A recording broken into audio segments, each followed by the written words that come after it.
Good evening, everyone. Thank you for joining me tonight to discuss what may be one of the most consequential foreign policy developments we've witnessed in recent years. I want to talk to you about something that's happening right now, something that most Americans are barely aware of, but which could have profound implications for our future. I'm speaking, of course, about the rapidly escalating tensions between the United States and Venezuela, tensions that have now reached the point where President Trump has convened emergency meetings with his top national security advisors in the Oval Office. Now, before we dive into the details, let me ask you something. How many of you woke up this morning worrying about Venezuela? How many of you even knew that the Trump administration has deployed roughly 15,000 U.S. military personnel to the Caribbean region, that they've positioned an aircraft carrier strike group in waters near Venezuela, that they've conducted deadly strikes on vessels in international waters, killing over 80 people? If your answer is not many, you're not alone, and that's precisely the problem.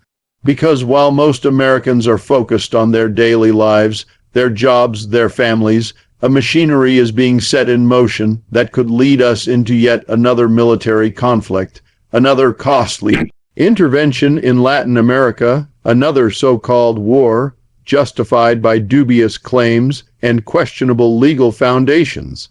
Let me paint you the picture of what's happening right now. Trump's national security team gathered just hours ago at the White House.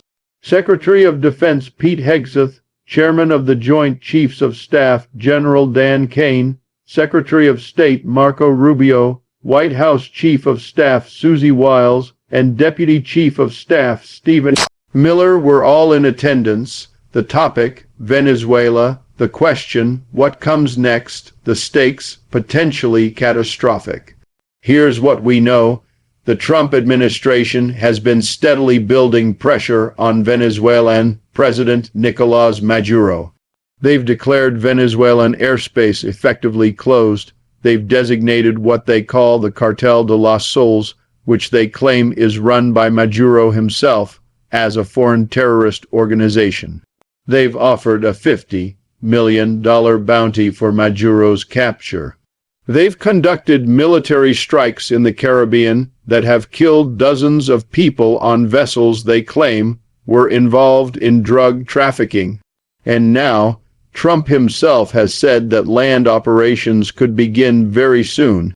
Now, let's pause here and ask ourselves the fundamental question that any thinking person should ask when their government starts beating the drums of war. Why Venezuela? Why now? What's really at stake here? The official justification, the one you'll hear repeated on cable news and in press briefings, is that this is all about fighting the drug trade. The administration claims it's targeting drug trafficking networks, protecting American communities from the scourge of narcotics flowing into the country. It sounds noble, doesn't it? Who could possibly be against fighting drug cartels? But here's where we need to think critically, my friends. According to current and former U.S. law enforcement officials, narcotics experts, and military personnel, most of the drug vessels being targeted in the Caribbean aren't even sending cocaine to the United States. They're moving it from South America to Europe. So, we're killing people in international waters, conducting what some international observers are calling extrajudicial executions to stop drugs that aren't coming here in the first place. And let's talk about the legal framework being used to justify all this. The administration has designated the Cartel de las Soles as a terrorist organization, which they claim gives them expanded military options without needing congressional authorization for war. They're arguing that this isn't a war between nations requiring congressional declaration, but rather a counterterrorism operation against a non-state actor. It's a clever bit of legal gymnastics, isn't it? But let me tell you what it really is. It's an attempt to circumvent the constitutional requirement that Congress, not the president alone, has the power to declare war. It's an attempt to wage warfare without democratic accountability, Now, here's where the economic analysis becomes crucial. Venezuela sits on the world's largest proven oil reserves. Let me repeat that, the world's largest.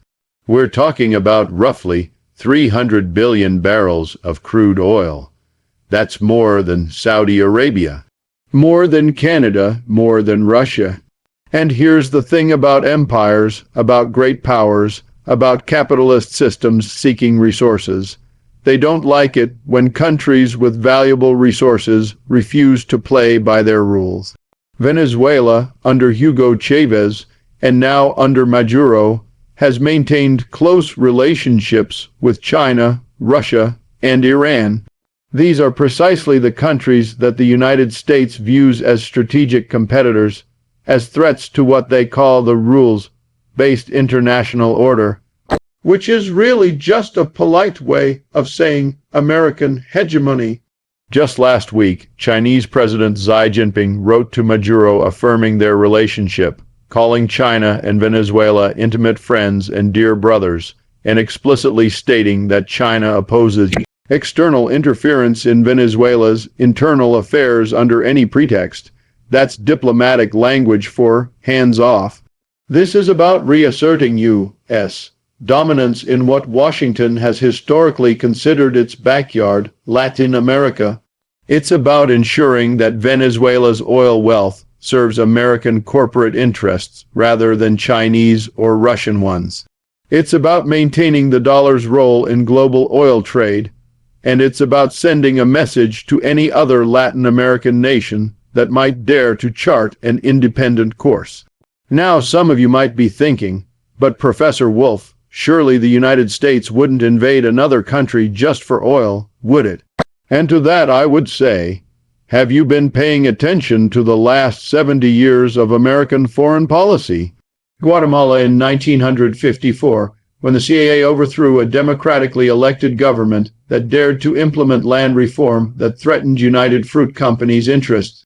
Chile in 1973, when we backed the coup against Salvador Allende because he nationalized copper mines. Nicaragua in the 1980s, the list goes on and on. And yes, Iraq in 2003, a war launched on false pretenses about weapons of mass destruction, which just happened to put American forces in control of one of the world's most oil-rich regions. Here's the pattern, and it's important that we recognize it. Whenever a Latin American government attempts to use its own resources for the benefit of its own people, rather than for foreign corporations and investors, suddenly that government becomes a threat to democracy, a human rights violator, a sponsor of terrorism, or some other convenient label that justifies intervention. Now, don't misunderstand me. I'm not here to tell you that the Maduro government is perfect. No government is. Venezuela has serious economic problems, serious political challenges. But here's what we need to understand. Many of those problems have been exacerbated by years of American sanctions, by economic warfare designed to make the Venezuelan people suffer in the hope that they'll overthrow their own government. We've frozen their assets, blocked their access to international financial systems, prevented them from selling their oil on global markets, and then we turn around and say, look how badly socialism has failed.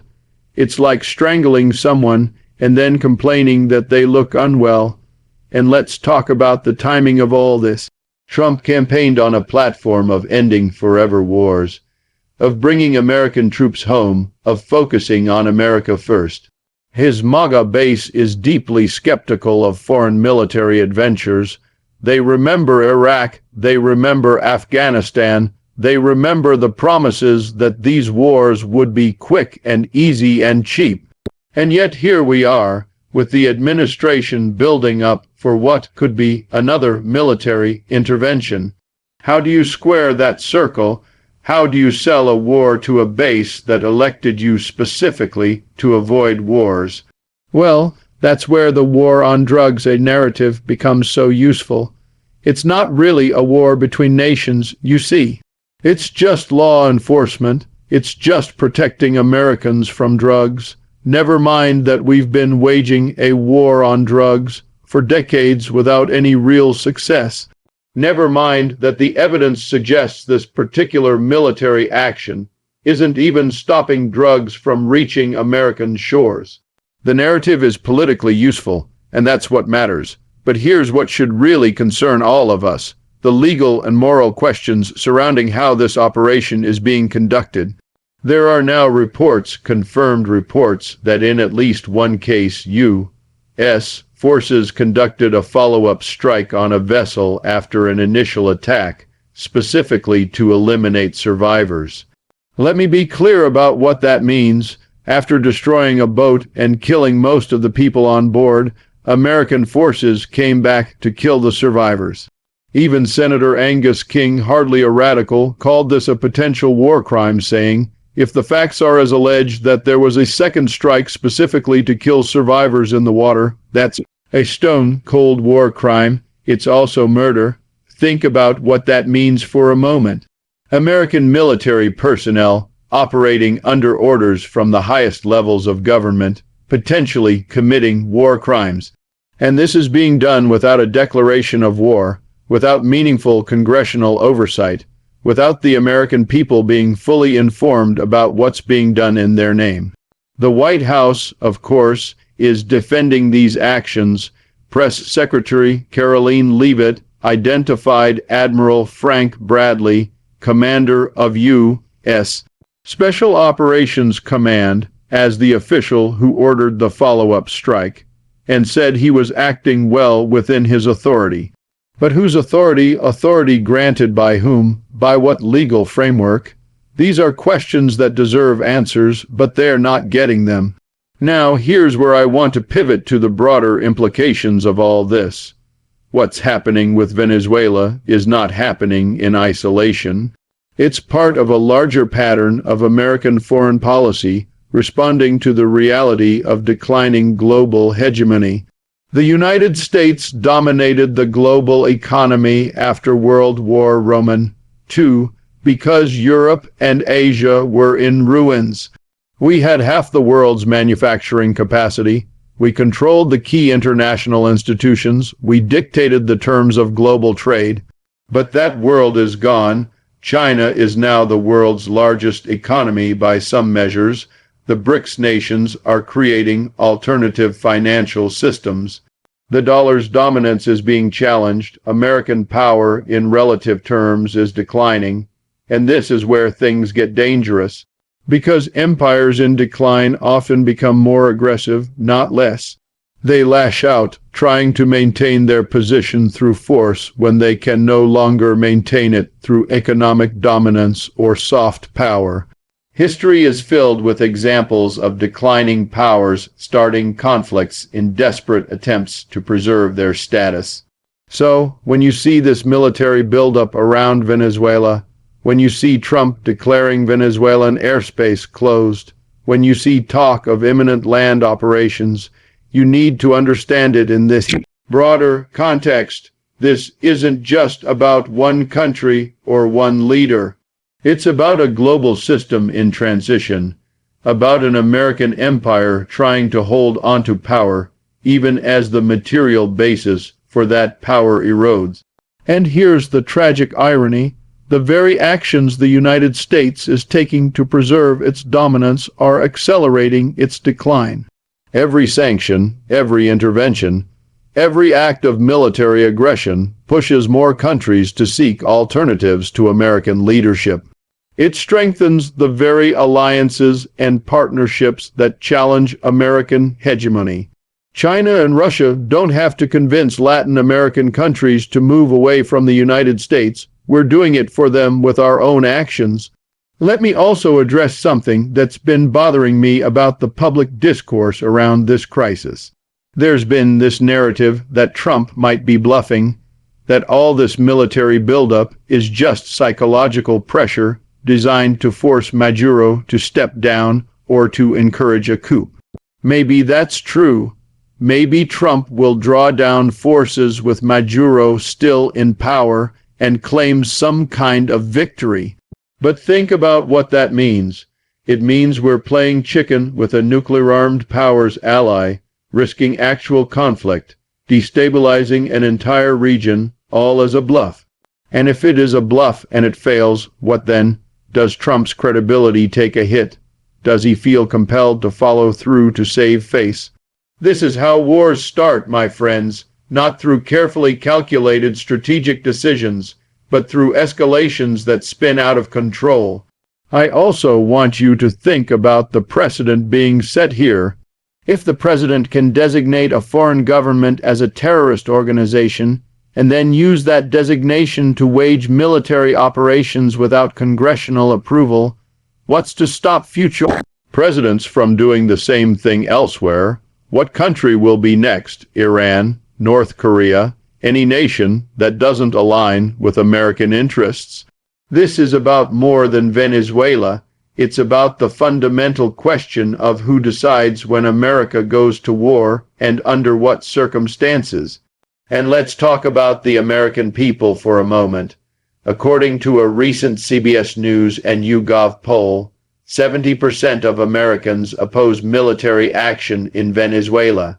Only 13% consider Venezuela a major threat to the United States. Think about that disconnect. The overwhelming majority of Americans don't want this conflict, don't see Venezuela as a threat, and yet the machinery of war grinds forward regardless. What does that tell you about democracy in America? What does it tell you about whose interests are really being served by our foreign policy? This is fundamentally about class, about who benefits from these interventions. It's not the working people of America who benefit when we spend billions of dollars on military operations in Latin America. It's not the soldiers who will be sent to fight and possibly die in another foreign war. It's not the Venezuelan people who will suffer the most from any conflict. The people who benefit are oil companies, defense contractors, investors who want access to Venezuelan resources, political leaders who can use military action to rally support and distract from domestic problems. Now, what should we be doing instead? Well, first and foremost, we should be pursuing diplomacy. Trump has apparently spoken with Maduro recently, though he won't say what was discussed. Reports suggest they may have discussed the possibility of Maduro stepping down, perhaps going into exile. Fine, keep talking, use diplomatic channels, engage in real negotiation, not ultimatums backed by military force. Second, we should be addressing the root causes of instability in Venezuela, which include the economic sanctions and pressure that we ourselves have imposed. If we're genuinely concerned about the welfare of the Venezuelan people, maybe we should stop implementing policies designed to make their lives more difficult. Third, we should be respecting Venezuelan sovereignty and the sovereignty of all nations.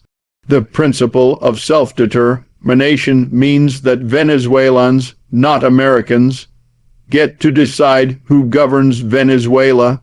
I know that's a radical concept in Washington, but it happens to be enshrined in international law and the United Nations Charter.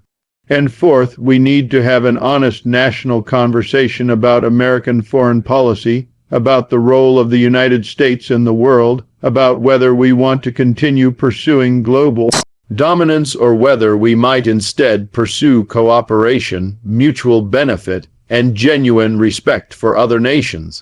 Because here's the uncomfortable truth that nobody in Washington wants to acknowledge: the era of American global dominance is ending. Not because of any one president or policy, but because of fundamental shifts in the global economy, in technological development, in the distribution of wealth and power around the world. We can respond to that reality with wisdom, with grace, with a commitment to building a more multipolar, more democratic international order. Or we can respond with military force, with attempts to coerce and control, with the delusion that we can somehow bomb our way back to 1950s levels of dominance. I'll tell you which path I think is wiser, but I also know which path we seem to be on right now, So what can you do? What can any of us do in the face of these massive geopolitical forces? First, stay informed. Don't just accept the official narrative. Dig deeper, ask questions, understand the economic interests at play. Second, make your voice heard. Contact your representatives in Congress, demand answers, demand accountability. Remember, 70% of Americans oppose military action in Venezuela. If that 70% actually mobilized, actually demanded that their representatives respect their wishes, it would make a difference. Third, support alternative media sources, independent journalism, voices that provide analysis, not filtered through the lens of corporate and state interests. And fourth, understand that this is ultimately about building a movement for a different kind of foreign policy, a different kind of economic system, a different kind of world.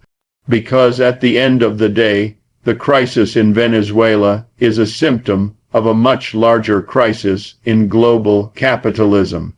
It's a symptom of a system built on exploitation, on the extraction of resources from some countries for the benefit of others, on the maintenance of power through force when necessary. Until we address that fundamental reality, until we build alternatives to that system, we're going to keep seeing these conflicts, these interventions, these wars. The question before us is not just about Venezuela. It's about what kind of world we want to live in. Do we want a world of empires and military dominance, or a world of sovereign nations cooperating as equals? Do we want an economic system that enriches a tiny elite while eviscerating millions, or one that provides for human needs and dignity? Do we want endless wars and interventions, or do we want peace and genuine security? These are not abstract questions. They're questions that are being answered right now through the actions being taken by the Trump administration toward Venezuela. And if we don't like the answers being given, if we don't like the direction we're headed, then it's up to us to change course. Not tomorrow, not next year, but right now. So I'll leave you with this. Tomorrow morning, when you wake up, I want you to remember that 15,000 American service members are positioned in the Caribbean, that the Trump administration is planning potential military operations, that decisions are being made that could lead to conflict and death and suffering. And I want you to ask yourself, is this being done in my name? Do I consent to this? Am I going to let this happen without raising my voice? Because history will ask us what we did at this moment. History will ask whether we spoke up or stayed silent. History will ask whether we demanded peace or accepted war. And I don't know about you, but I know how I want to answer those questions. Thank you for your time tonight.